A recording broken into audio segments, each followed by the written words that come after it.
بسم اللہ الرحمن الرحیم الحمدللہ وحدہ والصلاۃ والسلام علی من لا نبی بعدہ۔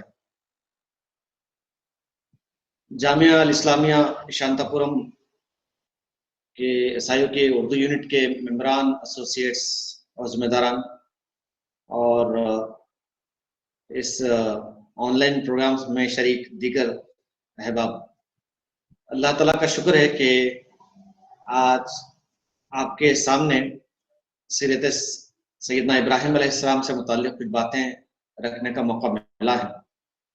ذی الحج کی مناسبت سے آپ نے جو موضوع منتخب کیا ہے وہ بہت ہی اپروپریٹ ہے، بہت ریلیونٹ ہے آج کے حالات کے تناظر میں۔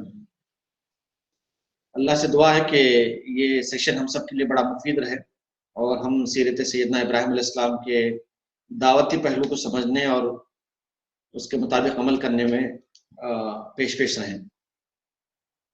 جیسے کہ آپ جانتے ہیں، اللہ تبارک و تعالیٰ نے سیدنا ابراہیم علیہ السلام کے اسوے کو، آپ کی زندگی کو، آئیڈیل کو ہم سب کے لیے ایک مثال کے طور پر پیش فرمایا ہے۔ قد کانت لکم اسوۃ حسنۃ فی ابراہیم والذین معہ۔ آپ جانتے ہیں کہ اللہ تبارک و تعالیٰ نے ہمارے آخری رسول محمد مصطفیٰ صلی اللہ علیہ وسلم کے سلسلے میں یہ بات ارشاد فرمائی کہ لقد کان لکم فی رسول اللہ اسوۃ حسنہ۔ آپ علیہ السلام کے علاوہ سیدنا ابراہیم علیہ السلام وہ واحد پیغمبر ہیں جن کی زندگی کے بارے میں یہ کہا کہ یہ ہمارے لیے آئیڈیل ہے، نمونہ ہے۔ اور اگر آپ کمپیریٹیولی اسٹڈی کریں دونوں پیغمبروں کی زندگیوں کا، وہاں ایک ایڈیشن آپ کو یہ ملے گا کہ اللہ تعالیٰ نے فرمایا کہ سیدنا ابراہیم علیہ السلام کی زندگی میں بھی اور آپ کے جو ساتھی ہیں ان کی زندگی میں بھی آپ کے لیے نمونہ ہے۔ وہ اس نمونے کو، آئیڈیل کو سمجھنے کے لیے مختلف جہتوں سے، مختلف ڈائمنشن سے مطالعہ کیا جا سکتا ہے۔ آج جو ڈائمنشن ہمارے پیش نظر رہے گا وہ دعوت ہے۔ اگر آپ کو قرآن کریم کا مطالعہ فرمائیں اس تناظر میں کہ یہ جانیں آپ کہ سیدنا ابراہیم علیہ السلام کا دعوتی طریقہ کار کیا تھا، آپ کا اورینٹیشن کیا تھا، کیسے آپ نے اپنی قوم کو اللہ کی طرف متوجہ فرمایا، اور اس کے دو نمایاں پہلو سامنے آتے ہیں۔ یعنی یہ کہ اللہ تعالیٰ فرماتا ہے کہ آپ علیہ السلام کی زندگی آئیڈیل ہے، نمونہ ہے۔ تو اس کی جو اوپننگ ہوتی ہے قرآن کریم جس طرح سے اس کو ریویل کرتا ہے، ظاہر کرتا ہے، وہ بڑا انٹرسٹنگ ہے، اور اسی سے متعلق دو پہلو سامنے آتے ہیں۔ ایک پہلو یہ کہ آپ علیہ السلام نے معرفت رب پر فوکس کیا اور یہ جانا کہ آپ کا رب کون ہے، اور خود اللہ تبارک تعالیٰ نے اس سلسلے میں فرمایا کہ ہم نے ابراہیم علیہ السلام کو اپنی سلطنت کا مشاہدہ کرایا۔ تو کذالک نوری ابراہیم ملکوت السماوات والارض، کہ اللہ تعالیٰ نے آسمانوں اور زمین کی سلطنت کا مشاہدہ کرایا، اور اس لیے کرایا لیکون من الموقنین، تاکہ وہ یقین کرنے والوں میں سے ہو جائیں۔ تو داعی کے لیے جس بات کی بہت زیادہ اہمیت ہے وہ یقین ہے۔ یقین رب کے رب ہونے پر، یقین اس کے واحد ہونے پر، یقین اس بات پر کہ اس کی جو قدرت کی نشانیاں ہیں وہ ہر طرف پھیلی ہوئی ہیں، یقین اس بات پر کہ ہر عمل کا وہ حساب لے گا، جزا دے گا، اور یقین اس بات پر کہ وہ مرنے کے بعد دوبارہ اٹھائے گا۔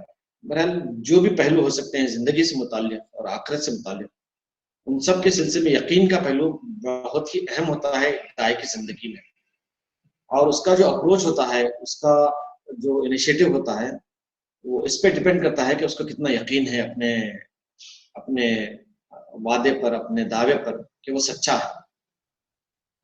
چنانچہ اللہ تبارک تعالیٰ نے اسی پہلو کو واضح فرمایا ہے کہ اللہ تعالیٰ نے سیدنا ابراہیم علیہ السلام کو اپنی کائنات کا مشاہدہ کرایا، اور پھر آپ دیکھتے ہیں کہ اسٹیپ بائی اسٹیپ آپ یہ ڈکلیئر کرتے ہیں کہ وہ کس کی طرف ایکسو ہو گئے ہیں۔ تو یہ آپ کا مطالعہ ہونا چاہیے ان آیاتوں کا، سورۃ الانعام کی، جن میں اللہ تبارک و تعالیٰ نے کہا کہ ابراہیم علیہ السلام نے آسمانوں و زمین کی سلطنت کا مشاہدہ کیا، اور وہ جس طرح سے گریجولی اللہ تعالیٰ کی نشانیوں پر غور و فکر فرمایا، اور جس طرح سے آپ نے ڈکلیریشن دیا، وہ تمام کی تمام آیتیں بہت ہی جامع ہیں، اور یہ بتاتی ہیں کہ آبزرویشن، مشاہدہ اور سائنٹیفک اپروچ کس طرح کا ہو سکتا ہے۔ چنانچہ آپ دیکھتے ہیں کہ یقین کی جو کیفیت پیدا کی تھی آپ علیہ السلام نے، وہ شروع ہوتی ہے تارے سے، پھر اس کے بعد میں چاند سے، پھر اس کے بعد میں سورج سے، پھر اس کے بعد میں آپ ڈکلیریشن کرتے ہیں کہ میں نے ایکسو ہو کر اس رب کی طرف چہرہ کیا ہے جو زمین اور آسمان کا پیدا کرنے والا ہے۔ اس پر آپ غور فرمائیں تو اندازہ ہوگا کہ معرفت رب کا جو پروسیس ہوتا ہے، اس کا جو سفر ہوتا ہے، وہ کسی ایک حد تک نہیں رہتا، بلکہ وہ لامحدود رہتا ہے، اور اس سفر کی کوئی منزل نہیں ہوتی، بلکہ وہ بس گزرتا رہتا ہے، چلتا رہتا ہے، اور بندہ اپنے رب سے قریب ہوتا چلا جاتا ہے۔ چنانچہ آپ دیکھیے، آپ علیہ السلام نے تارے پر، چاند پر اور سورج پر غور فرمایا، اور جو ڈکلیریشن دیا اس میں کہا کہ فطر السماوات والارض، کہ میں نے ایکسو ہو کر اس کی طرف چہرہ کر لیا ہے جو آسمانوں اور زمین کا پیدا کرنے والا ہے۔ لیکن جو ڈسکرپشن ہے قرآن مجید میں وہ صرف آسمانوں کا ہے، تارا اور چاند اور سورج جو ہے وہ آسمان میں رہتے ہیں، ہم جانتے ہیں، لیکن ڈکلیریشن میں زمین کا بھی ذکر آیا ہے۔ تو اس سلسلے کی جو تفاصر کا مطالعہ ہوتا ہے تو اس سے معلوم ہوتا ہے کہ اللہ تبارک تعالیٰ نے آپ کو زمین کی چیزوں کا مشاہدہ کرایا، اور خود آپ نے بھی کیا۔ تو مطلب یہ ہے کہ جب اللہ کی کائنات پر غور کیا جاتا ہے تو وہ ایک حد تک محدود نہیں رہتا، بلکہ وہ بڑھتا ہی چلا۔ آپ علیہ السلام نے آسمانوں کی چیزوں پر غور کیا اور زمین کی چیزوں پر بھی غور کیا، اور پھر بعد میں ڈکلیئر کیا کہ میں ان سب سے کٹ کر اس کی طرف چہرہ کرتا ہوں، اس کی طرف ہو جاتا ہوں جو آسمان و زمین کا پیدا کرنے والا ہے۔ تو یہ ایک پہلو ہے معرفت رب کا، جو کہ بہت ڈیٹیل میں ڈسکس ہوا ہے قرآن مجید، اور یہ بتایا گیا ہے کہ آپ علیہ السلام نے اپنے رب کی کس طرح سے اطاعت و فرمانبرداری کی اور کیسے اپنے آپ کو پیش کیا۔ وَإِذْ قَالَ رَبُّهُ أَسْلِمْ قَالَ أَسْلَمْتُ لِرَبِّ الْعَالَمِينَ۔ یہ بھی ایک پہلو ہے جو قرآن مجید بیان کرتا ہے کہ سیدنا ابراہیم علیہ السلام سے جب کہا گیا کہ جھک جاؤ تو فوری جھک گئے، اور فوری اللہ کے سامنے اپنے سر کو جھکا دیا۔ یہ اصل میں دعوت کے لیے انسپریشن کا ذریعہ بنتا ہے، کیونکہ دعوت رب کی طرف ہوتی ہے، لہٰذا رب کو جتنا جانیں گے، رب کی طرف بلانے میں اتنی زیادہ سہولت ہوگی، اتنا زیادہ جذبہ ملے گا اور اتنا زیادہ انسپریشن ملے گا۔ دوسرا پہلو جو قرآن بیان کرتا ہے وہ رب سے تعلق کا الٹیمیٹ آؤٹ کم ہے، آپ یہ کہہ سکتے ہیں۔ یعنی جو بندہ رب سے جڑا رہتا ہے وہ انسانوں سے بھی جڑ جاتا ہے۔ ایسا نہیں ہوتا کہ رب سے جو جڑ گیا ہے وہ انسانوں سے دور ہو جاتا ہے۔ اس لیے رحمانیت کا ہمارے ہاں کوئی تصور نہیں ہے کہ آدمی جنگل میں رہ جائے اور غاروں میں زندگی گزارے، اس کو تو معاشرے میں رہ کر اپنی زندگی گزارنا ہے۔ مطلب یہ ہے کہ جب وہ اپنے خدا سے قریب ہوتا ہے تو بندوں سے بھی لازماً قریب ہو جاتا ہے۔ یہی پہلو ہم سیدنا ابراہیم علیہ السلام کی زندگی میں بھی دیکھتے ہیں کہ آپ علیہ السلام نے دعا کیا اللہ رب العزت سے کہ رب اجعل ھذا بلدا آمنا، کہ پروردگار اس ملک کو، تو اس شہر کو تو امن کا شہر بنا دے، اس بلد کو تو امن کا بلد بنا دے، وارزق اہلہ من الثمرات، اور یہاں کے رہنے والوں کو تو کھانے کے لیے پھل دے۔ بعد میں ایمان کی شرط بتائی گئی، لیکن بنیادی طور پر یہ آپ سمجھ سکتے ہیں کہ جو بندہ اپنے رب سے قریب ہوتا ہے وہ انسانوں سے بھی قریب ہوتا ہے، اور انسانوں کی خیر خواہی چاہنا اور انسانوں کی بھلائی چاہنا اور رب سے قریب کرنے کے لیے جن تقاضوں کی تکمیل کی ضرورت ہے ان پر توجہ دینا، یہ سب چیزیں ضروری ہو جاتی ہیں، لازم ہو جاتی ہیں۔ چنانچہ آپ علیہ السلام نے یہی دعا فرمائی کہ پروردگار اس شہر کو تو امن کا شہر بنا، اور یہاں کے لوگوں کو تو کھانے کے لیے پھل عطا فرما۔ تو مطلب یہ ہوتا ہے کہ داعی کے پیش نظر یہ دونوں چیزیں رہنی چاہیے۔ ایک یہ کہ وہ جہاں رہتا ہے وہ مقام پرامن ہونا چاہیے، حالات بہتر ہونے چاہیے، فساد سے بالکل پاک ہونے چاہیے، تب کہیں جا کر وہاں کے رہنے والوں کو ایسا ماحول میسر آ سکتا ہے کہ وہ اپنے رب کی طرف متوجہ ہوں، اور جو بات ان کو بتائی جا رہی ہے اس پر وہ توجہ دیں۔ اگر ماحول ٹھیک نہ ہو، فساد برپا ہے ماحول میں، اور بدامنی پھیل جائے، تو ظاہر بات ہے لوگوں کی یکسوئی اس طرح کی نہیں رہتی ہے۔ تو اللہ کے اس برگزیدہ پیغمبر کی زندگی سے ہم کو یہ بات معلوم ہوتی ہے کہ داعی کے پیش نظر یہ دونوں پہلو ہونے چاہیے۔ ایک تو یہ کہ جہاں وہ رہتا ہے وہاں کا ماحول پرامن ہو اور پیسفل ہو، اور وہاں کے لوگوں کو کھانے کے لیے رزق ملے۔ ان دونوں پہلوؤں کو اگر آپ سامنے رکھ کر مزید غور فرمائیں تو معلوم ہوتا ہے کہ دین نے جو ہم کو نظام دیا ہے معاشرے کی تعمیر کا، وہ اسی سے متعلق ہے۔ اگر آپ پولیٹیکل اینگل سے دیکھیں تو وہ بھی اسی سے متعلق ہوتا ہے۔ اللہ تعالیٰ فرماتا ہے الذین ان مکناہم فی الارض، اگر ہم ان کو زمین میں اقتدار دیں، وہ جو اللہ کو ماننے والے ہیں، اللہ پر ایمان رکھنے والے ہیں۔ اللہ فرماتا ہے کہ اگر ہم ان کو زمین میں اقتدار دیں تو یہ کام انجام دیں گے۔ امر بالمعروف اور نہی عن المنکر جو ہے وہ ان دونوں پہلوؤں کو کور کرنے والا ہے۔ ایک تو یہ کہ معاشرے میں امن قائم رہے گا، دوسرا یہ کہ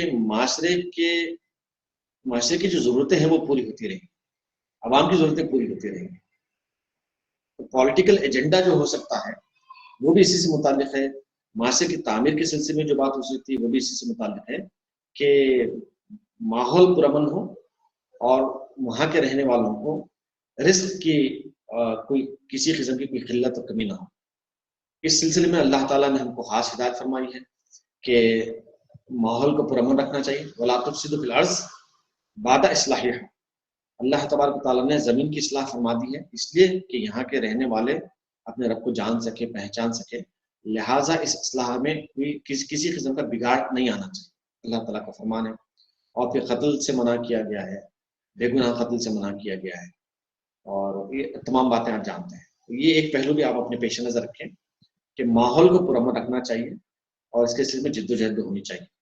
دعا کے معنی یہی ہے کہ بندہ اس کے لیے کوشش بھی کرتا ہے، اس کے لیے اپنے رب کے سامنے ہاتھ بھی پھیلاتا ہے۔ دوسرا جو ہے وہ یہ مکینوں کے لیے، وہاں کے رہنے والوں کے لیے جو ضرورتیں ہیں وہ پوری ہوتی رہیں، ان کو رزق فراہم ہوتا رہے، یہ بھی پیش نظر رہنا چاہیے۔ سیدنا ابراہیم علیہ السلام نے دعا فرمائی، اور آپ دیکھتے ہیں کہ جب آپ علیہ السلام نے اپنی بیوی بچے کو بیاب و غیب میدان میں چھوڑا تو وہاں بھی آپ نے یہی فرمایا کہ یہاں کے اس جگہ کو تو لوگوں کے دلوں کا مشتاق بنا، فجعل افئدۃ من الناس تهوی الیہم، پھر آپ نے کہا کہ ان کو پھل دے کھانے کے لیے تاکہ وہ تیرا شکر ادا کر سکے۔ یہ اس میں جو لاجک ہم کو معلوم ہوتا ہے وہ یہ ہے کہ انسانی ضرورتیں پوری ہوتی رہنی چاہیے۔ انسانی ضرورتوں کو اسلام بہت زیادہ اہمیت دیتا ہے۔ ایسا نہیں کہ دنیاوی چیزیں ہیں ان کو چھوڑ کر اپنے رب کی طرف متوجہ ہو جاؤ، نہ کھانے کا ہوش رہے نہ پینے کا ہوش رہے، اس کو اسلام پسند نہیں کرتا، بلکہ اسلام یہ چاہتا ہے کہ دنیاوی ضرورتیں پوری ہوتی رہیں اور بندہ اپنے رب سے قریب ہوتا رہے۔ اور یہی بات اللہ تعالیٰ نے ارشاد فرمائی کہ یہ جو آپ آسمان دیکھتے ہیں، جو زمین دیکھتے ہیں، آسمانوں میں جو ستارے سیارے ہیں اور زمین کی جو چیزیں ہیں، ان تمام کے استعمال سے، ان تمام کے وجود سے آپ پر یہ بات منکشف ہونی چاہیے، واضح ہونی چاہیے کہ رب سے ملاقات ہونی ہے۔ وسائل کا ملنا یہ یقین دلاتا ہے کہ رب سے بھی ملنا ممکن ہو سکتا ہے۔ وسائل صرف مادی اعتبار سے اہمیت نہیں رکھتے، بلکہ ان کا ایک روحانی پہلو بھی ہوتا ہے۔ اللہ تعالیٰ نے اس کا بھی ذکر قرآن مجید میں فرمایا ہے۔ سورہ رات کی آیتیں آپ جانتے ہیں، اللہ تعالیٰ فرماتا ہے بغیر کے آسمان کھڑا کیا کہ جس کو تم دیکھتے ہو۔ پھر اللہ نے فرمایا کہ ہم نے سورج کو، چاند کو مسخر کیا۔ پھر اللہ نے فرمایا کہ یدبر الامر یفصل الآیات لعلکم بلقاء ربکم توقنون، کہ یہ جو آیتیں کھول کر اللہ تعالیٰ بیان فرماتا ہے اس لیے بیان فرماتا ہے تاکہ لوگ اس سے ملاقات کا یقین کریں۔ تو یہ دو پہلو پیش نظر ہیں آپ کا ہمیشہ، اور ان کا آپ بڑا گہرائی سے مطالعہ کرنے کی کوشش کریں۔ یہیں سے دعوت کا آغاز ہوتا ہے۔ جب بندہ اپنے رب سے اٹیچ رہتا ہے، اپنے ماحول سے اٹیچ رہتا ہے اور انسان سے اٹیچ رہتا ہے، ظاہر بات ہے انسانوں کی خیر خواہی کے سوچے گا وہ، اور انسانوں کی بھلائی کا سوچے گا، اور یہ تڑپ اس کے اندر رہے گی کہ انسان اللہ کے عذاب سے بچ جائے اور اللہ کی نعمتوں سے فیض یاب ہوتا رہے۔ عملاً دعوتی کام آپ علیہ السلام کے ذریعے سے جو انجام پایا اور جس کا ذکر قرآن مجید میں کیا گیا ہے، اس کا اگر آپ خلاصہ کرنا چاہیں تو وہاں بھی یہی دو باتیں آتی ہیں۔ ایک تو یہ کہ آپ علیہ السلام نے رب کا تعارف کرایا، مطلب یہ ہے کہ دعوت کے لیے رب کا تعارف بہت امپورٹنٹ ہے، اور ظاہر بات یہی اصل بنیاد بھی ہے اس کی، توحید جس کو ہم بولتے ہیں۔ چنانچہ سیدنا ابراہیم علیہ السلام نے جو دعوت پیش کی، چاہے آپ کے والد کے سامنے ہو یا آپ کی قوم کے سامنے ہو یا نبوت کے سامنے ہو، یا آپ نے جو دعائیں فرمائیں، ان سب میں آپ دیکھتے ہیں کہ بندگی رب پر بہت زیادہ زور ہے، سٹریس ہے، اور یہی اصل ایک بنیادی نقطہ ہے کہ رب کی وضاحت کی گئی، رب کا تعارف کرایا گیا کہ جس رب کی طرف بلایا جا رہا ہے وہ کون ہے۔ دوسرا جو نقطہ ہے وہ یہ ہے کہ آپ علیہ السلام نے دلائل سے واضح کیا کہ باطل باطل ہے۔ مطلب یہ ہے کہ کسی جذبات میں آ کر نہیں، اور کسی کی محبت میں آ کر نہیں، بلکہ دلائل کی بنیاد پر داعی کہتا ہے کہ یہ حق ہے اور یہ باطل ہے۔ آپ سمرائز کریں تو یہی دو باتیں ابھر کر سامنے آتی ہیں کہ سیدنا ابراہیم علیہ السلام نے اللہ تبارک تعالیٰ کا بڑا جامع تعارف پیش فرمایا، کہا اپنی قوم سے کہ جس رب کو میں مانتا ہوں دیکھو وہ کون ہے، اور پھر یہ کہ جس کو تم مانتے ہو وہ کون ہے، وہ کیسا ہے، اور اس کی کیا قباحتیں ہیں، کیا کمیاں ہیں۔ اس کو سامنے رکھ کر اگر آپ مزید تفصیل میں جانا چاہیں تو دعوت کے طریقے میں ایک طریقہ آپ کا یہ معلوم ہوتا ہے کہ سیدنا ابراہیم علیہ السلام نے گفتگو کی، باضابطہ ڈائلاگس کا اہتمام فرمایا۔ اپنے والد سے آپ نے گفتگو کی، اور اپنی قوم سے گفتگو کی، بادشاہ نمرود سے آپ نے گفتگو کی۔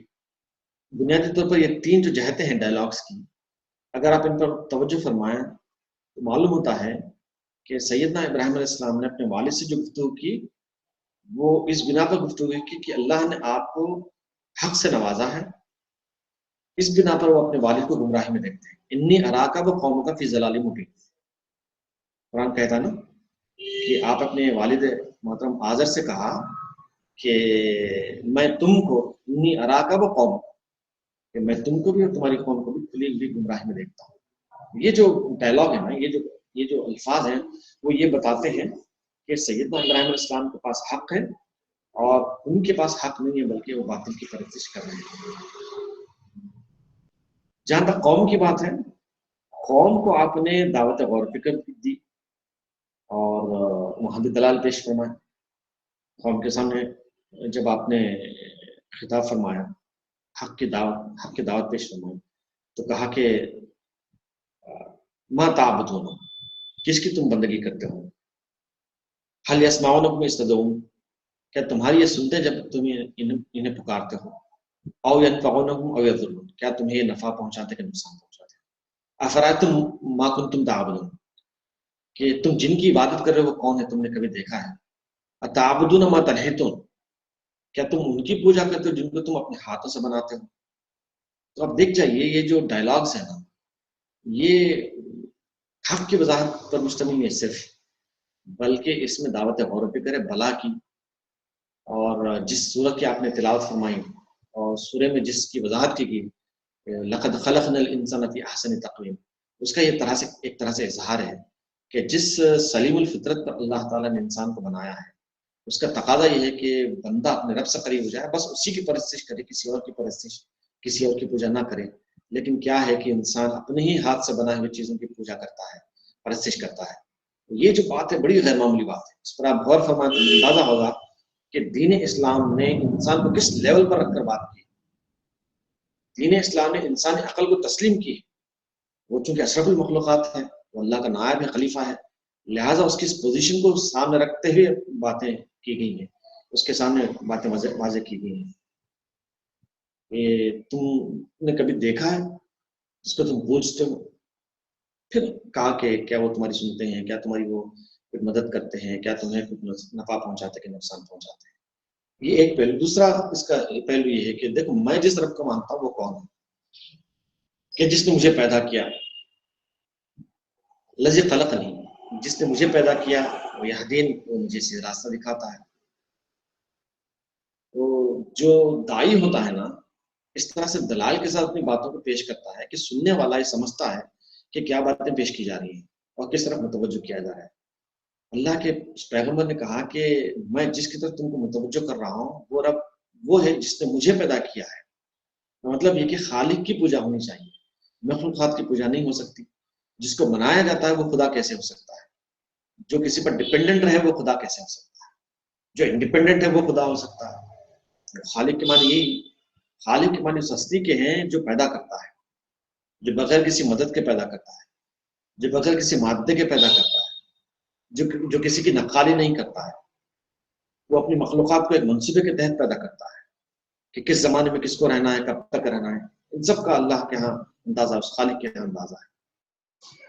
وہ تھکتا نہیں ہے اپنی مخلوقات کو پیدا کرتے کرتے، اور جیسا اس نے پیدا کیا ویسے دوبارہ پیدا کرے گا۔ خالق کے معنی بڑے گہرے ہیں، اور اسی کی طرف تمام پیغمبروں نے قوم کو متوجہ کیا۔ سیدنا ابراہیم علیہ السلام کا بھی یہی معاملہ ہمارے سامنے آتا ہے کہ آپ نے کہا کہ مجھے دیکھو، میں جس رب کو پوچھتا ہوں مانتا ہوں وہ مجھے پیدا کیا ہے، وہ میرا خالق ہے اور مجھے سیدھا راستہ دکھاتا ہے۔ یعنی خالق ہی سیدھا راستہ دکھا سکتا ہے، کوئی اور سیدھا راستہ نہیں دکھا سکتا، کسی اور کے بس کی بات نہیں ہے۔ اگر کوئی کسی کا بتایا ہوا راستہ مان لے اپنے جیسے انسان کا، تو ظاہر بات اس کے بھٹکنے کے بہت زیادہ امکانات ہوتے ہیں.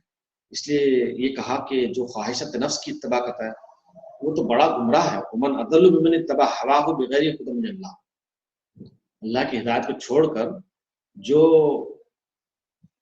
جو اپنی خواہشات کی پیروی کرتا ہے تو اس سے بڑا جاہل، اس سے بڑا کیا کہتے ہیں کہ گمراہ کوئی اور نہیں ہو سکتا. اللہ تعالیٰ بیان فرماتا ہے. تو اس طرح سے سیدنا ابراہیم علیہ السلام نے اپنی قوم سے یہ باتیں کی اور ان کے سامنے بتایا کہ حق کیا ہے اور باطل کیا ہے. نمرود کی جہاں تک بات ہے وہاں پر تھوڑا سا ڈائلاگس کا جو انداز ہے وہ ایک اعلیٰ قسم کا ہے، کیونکہ وہ ایک ملک کا سربراہ تھا. والد کا معاملہ الگ تھا، قوم کا معاملہ الگ تھا، بادشاہ کا معاملہ الگ ہے. لہٰذا اسی کی مناسبت سے ڈائلاگس میں ہم کو قرآن کریم میں ملتے ہیں. یہاں جو ہے نا وہ یہ ہے کہ وہ خود چونکہ اپنے آپ کو خدا کہلواتا تھا، اسی کی مناسبت سے آپ نے اس کے سامنے باتیں پیش میں کہا کہ میرا رب وہ ہے جو پیدا کرتا ہے موت دیتا ہے. جو پیدا کرتا ہے موت دیتا ہے وہ میرا رب ہے. وہ کہتا ہے کہ میں بھی کہہ سکتا ہوں ایسا. تو پھر آپ نے کہا کہ میرا رب وہ ہے جو مشرق سے سورج کو نکالتا ہے تو مغرب سے نکال کر نکالتا ہے. فبہت الذی کفر، یہ اللہ تعالیٰ فرماتا ہے کہ وہ بوکھلا گیا چونکہ اس نے کفر کیا تھا اور اس نے اللہ کا انکار کیا تھا. لہٰذا اس بات پر وہ بالکل بوکھلا گیا کہ یہ کیسے ممکن ہے کہ یہ میں کروں، مجھ سے تو ممکن نہیں ہو سکتا. ہاں خدا وہ ہے جو یہ کام انجام دے سکتا ہے. فوری اس کو فلیش ہوا اور اس کے جو ایکسپریشنز تھے اس وقت اس کو قرآن کریم اس طرح سے بیان فرماتا ہے کہ وہ بالکل گھبرا گیا، لڑکھڑا گیا. اس کی باڈی لینگویج سے معلوم ہو گیا کہ بہرحال وہ یہ جو گفتگو ہار چکا ہے ایک طرح سے. وہ خدا تو ہو نہیں سکتا، وہ تو مخلوق ہے. لہٰذا اس طرح سے یہ باتیں واضح ہوتی ہیں جب ہم قرآن کریم کی ان آیتوں پر غور کرتے ہیں جو نمرود سے متعلق ہیں سیدنا ابراہیم علیہ السلام کی. ڈائلاگس کا یہ ہے پہلو جو قرآن کریم میں ہم کو مختلف مقام ملتا ہے. دوسرا جو پہلو ہے وہ یہ کہ اللہ تعالیٰ نے ان کے سیدنا ابراہیم علیہ السلام کے سامنے جو مشن رکھا تھا کہ وہ سارے انسانوں کو اس طرح متوجہ کریں اور سارے انسانوں کو بندگی کی دعوت دیں. لہٰذا اسی کی مناسبت سے آپ علیہ السلام نے یہ کار دعوت انجام دیا. تو اس کا جو دوسرا پہلو ہم سمجھ سکتے ہیں، ایک پہلو تو ڈائلاگس کا جس کا ذکر آپ کے سامنے کیا گیا، اس کا جو دوسرا پہلو ہے عملی دعوت کا، یہ کہ آپ نے دلائل کے ذریعے سے اپنی باتوں کو پیش کیا. یہ اسی کا حصہ ہے. جہاں کہیں آپ دیکھتے ہیں کہ باطل کی وضاحت کی گئی تو وہاں پر باطل کی تردید کی گئی تو وہاں پر حق کی وضاحت کی گئی. اس کا جو تیسرا پہلو ہے عملی دعوت کا وہ یہ کہ جہاں شدید نقصان کا خطرہ محسوس ہوا وہاں علیہ السلام نے عملی اقدامات بھی کیے. بتوں کو توڑنے کی جو بات ہے وہ اسی سے متعلق ہے. سیدنا ابراہیم علیہ السلام نے جب دیکھا کہ یہ جو بت ہیں وہ کافی لوگوں کو گمراہ کر رہے ہیں اور مسلیڈ کر رہے ہیں، ان کو غلط راستے پر لے چل رہے ہیں، لہٰذا آپ علیہ السلام نے ان کو توڑ دیا اور یہ بتا دیا، معاشرے پر واضح کر دیا کہ دیکھو جس کو تم پوچھتے ہو، جس کو تم مانتے ہو، اس کی حقیقت کیا ہے. اور یہی بات ہم لاگو کر سکتے ہیں سمجھنے کے لیے اس پروسیس پر جس کا ذکر شروع میں آپ کے سامنے ذکر کیا گیا کہ آپ نے نعوذ باللہ تارے کو، چاند کو، سورج کو خدا نہیں سمجھا، بلکہ قوم پر آپ علیہ السلام واضح کرنا چاہ رہے تھے کہ تم جس کو خدا مانتے ہو دیکھو یہ ایسے ہیں کہ وہ ڈوبنے والے ہیں، وہ چھپ جانے والے ہیں، جو کمزوری دکھانے والے ہیں، وہ وتھسٹینڈ نہیں کرتے ہیں، لہٰذا ان کو خدا نہیں سمجھنا چاہیے. یہاں بھی سیدنا ابراہیم علیہ السلام نے وہی کام انجام دیا، کہا کہ دیکھو تم جس کو پوچھتے ہو، جس کو تم مانتے ہو، کتنے لاچار اور مجبور ہیں کہ وہ کچھ بھی نہیں کر سکتے، اپنا دفاع نہیں کر سکتے. یہ بات واضح کرنے کے لیے آپ علیہ السلام نے بتوں کو توڑ دیا. یہ بات آپ جانتے ہیں. اگر آپ انٹرپریٹ کریں ان تینوں پہلوؤں کو دعوت کے، ایک یہ کہ آپ اپنے ہم وطنوں سے ڈائلاگس کا اہتمام کریں، دوسرا یہ کہ دلائل کی بنیاد پر اپنی باتیں پیش کریں، اور تیسرا یہ کہ یہ بتائیں کہ جو نقصان دہ چیز ہے وہ کیوں نقصان دہ ہے اور کیسے اس کو ختم کیا جا سکتا ہے. ابراہیم علیہ السلام نے یہ جو کہا کہ دیکھو جو جس کو تم پوچھتے ہو وہ بالکل بے اختیار ہے، کسی بھی قسم کا تم کو فائدہ نہیں پہنچا سکتے، تو آپ علیہ السلام نے اس سلسلے میں دلائل بھی پیش کیے اور کہا کہ دیکھو ایسا ایسا ایسا معاملہ ہے. کہ میرا رب ایسا ہے، تمہارا رب تم جس کو پوچھتے ہو وہ ایسے ہے۔ تو اگر آپ تینوں پہلو کو انٹرپریٹ کرنا چاہیں تو پہلی بات تو یہ آتی ہے کہ ڈائلاگس کے سلسلے میں ہم کو اپنے برادران وطن سے ربط و تعلق رکھنا چاہیے اور دلائل کی بنیاد پر اپنی آرگومنٹس کو پیش کرنے کی کوشش کرنی چاہیے۔ اسلام نے سامنے اور بادشاہ کے سامنے اور مختلف موقعوں پر جو باتیں پیش فرمائی ہیں ان سے ہم کو اندازہ ہوتا ہے کہ اس کا کرکس کیا ہونا چاہیے، اس کا ایسنس کیا ہونا چاہیے اور کیسے اس کو پیش کرنے کی کوشش ہونی چاہیے۔ دوسرا جو پہلو ہے وہ دلائل کی بنیاد پر واضح کرنے کی بات ہے۔ یہ بہت اہم ترین بات ہے کہ دیکھیے جب تک کہ آپ اپنی بات کو دلائل کے ساتھ پیش نہ کریں تب تک دنیا آپ کی بات نہیں مانے گی۔ جذباتی بنیاد پر اگر کوئی چیز پیش کرتے ہیں تو ظاہر بات ہے اس کی ایک الگ حیثیت ہوتی ہے، لیکن دلائل کی بنیاد پر جب آپ کوئی بات پیش کرتے ہیں تو اس کی حیثیت الگ ہو جاتی ہے۔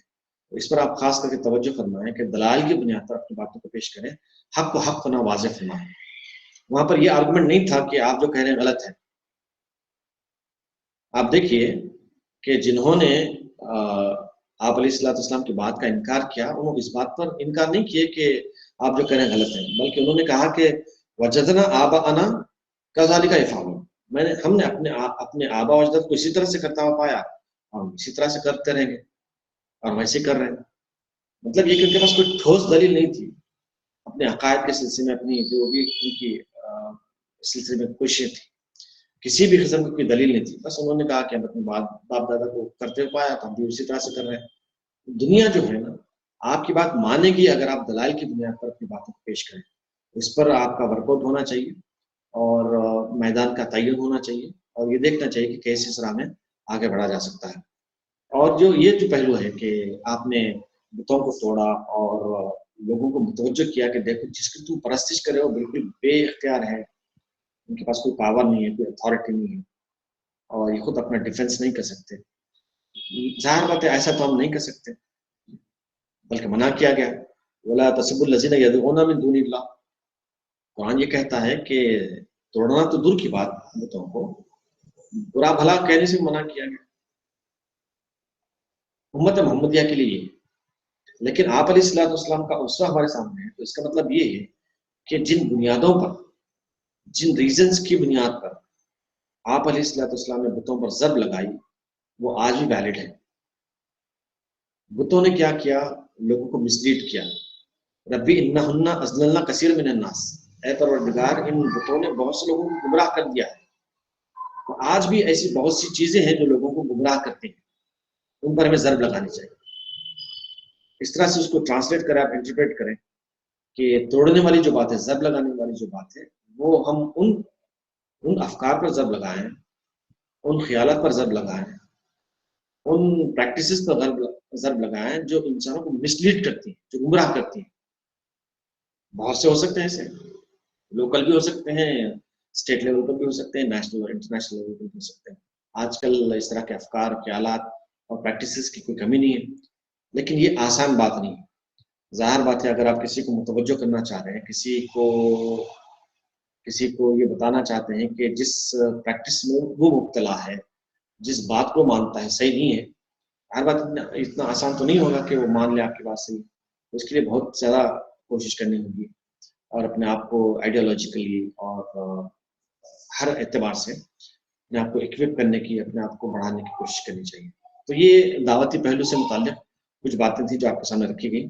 اگر آپ اس پر تارانہ نگاہ ڈالیں یہ جاننے سمجھنے کے لیے کہ سیدنا ابراہیم علیہ السلام نے یہ جو کام انجام دیا، دعوتی کام، اس کی اسپرٹ کیا رہی اور اس کے نتائج کیا رہے، تو یہی باتیں سامنے آتی ہیں۔ اور اس کے علاوہ جو باتیں سامنے آتی ہیں یہ کہ جب آپ یہ کہتے ہیں کہ اللہ میرا رب ہے تو ظاہر بات ہے اللہ تعالیٰ آپ کو آزمائے گا، آپ کو تپائے گا تاکہ آپ کا ایمان پختہ ہو اور آپ اس پختہ ایمان کے ذریعے سے لوگوں کے سامنے پیش ہوں اور اس پختہ ایمان کے ذریعے سے آپ لوگوں کو اللہ کی طرف متوجہ کریں۔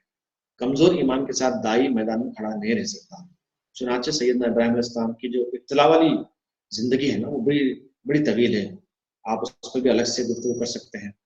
اللہ تعالیٰ خود فرماتا ہے کہ وَإِذِ ابْتَلَىٰ إِبْرَاهِيمَ رَبُّهُ بِكَلِمَاتٍ، چند باتوں میں اللہ نے سیدنا ابراہیم علیہ السلام کو آزمایا، فَأَتَمَّهُنَّ، اور انہوں نے ان تمام باتوں کو مکمل فرمایا، یعنی ان آزمائشوں پر آپ علیہ السلام کھڑے اترے۔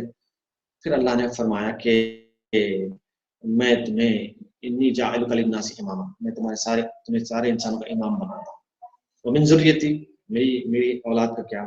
اللہ نے فرمایا کہ لا ینال احد الظالمین، جو ظالم ہوگا اس کے لیے ہمارا یہ وعدہ نہیں ہے۔ مطلب یہ کہ اگر آپ ظلم نہیں کرتے ہیں، سیدنا ابراہیم علیہ السلام کے اس اسوے کو فالو کرنے کی کوشش کرتے ہیں، تو ظاہر بات ہے آپ کا شمار تو ظالموں میں سے نہیں ہوتا۔ تو ہیومینٹی کو لیڈ کرنے کی جو بات ہے، لیڈرشپ آف دا ہیومینٹی کی جہاں تک بات ہے، وہ میسر آ سکتی ہے اگر یہ طریقہ اختیار کیا جائے، اس وقت ابراہیم علیہ السلام کے طریقے کو اپنایا جائے، اور آپ علیہ السلام اپنے جس انداز سے اپنے رب سے تعلق کو استوار فرمایا اور جیسے اس کا اظہار فرمایا، جیسے آپ نے اس کے بندوں کو اس کے قریب کیا، اسی طرح سے ہم کو بھی کرنا چاہیے۔ یہ جو کہا علامہ اقبال نے، آج بھی ہو جو ابراہیم سے ایمان پیدا، آپ کر سکتی انداز گلستان پیدا، بالکل صحیح بات ہے کہ سیدنا ابراہیم علیہ السلام کا جیسا ایمان اگر ہو تو آج بھی جو آگ لگی ہے ہر طرف نفرت کی، تعصب کی، اور اسلام کو بدنام کرنے کی، مسلمانوں کو بدنام کرنے کی، ظلم کی، بربریت کی، یہ بجھ سکتی ہے۔